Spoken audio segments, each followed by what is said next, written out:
Blackstone Audio presents The Cold, Cold Ground by Adrian McKinty. This book is read by Gerard Doyle.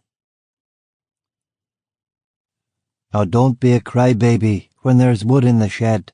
There's a bird in the chimney and a stone in my bed. When the road's washed out, they pass the bottle around and wait in the arms of the cold, cold ground. Tom Waits, Cold, Cold Ground, 1987. It is rumoured that after concluding his song about the war in Ilium, Homer sang next of the war between the frogs and rats.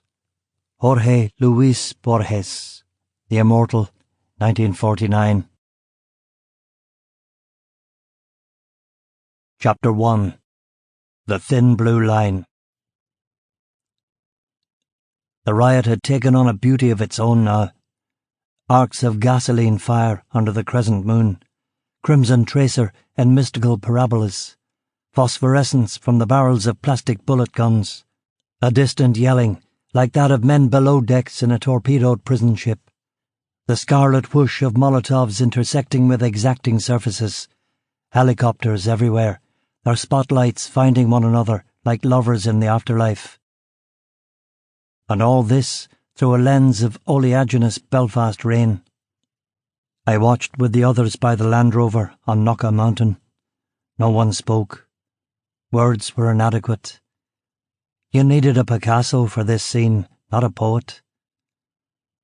The police and the rioters were arranged in two ragged fronts that ran across a dozen streets, the opposing sides illuminated by the flash of newsmen's cameras and the burning petrol-filled milk bottles sent tumbling across the no-man's land like votive offerings to the god of curves.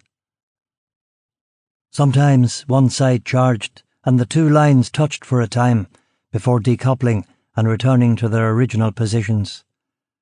The smell was the stench of civilization: gunpowder, cordite, slow match, kerosene.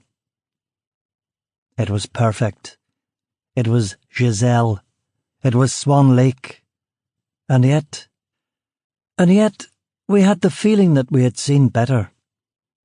In fact, we had seen better only last week, when in the hospital wing of the Maze prison, IRA Commander Bobby Sands had finally popped his clogs. Bobby was a local lad from Newton Abbey and a poster boy for the movement, having never killed anyone and coming from a mixed Protestant-Catholic background. And bearded, he was a good Jesus, which didn't hurt either. Sample complete. Ready to continue?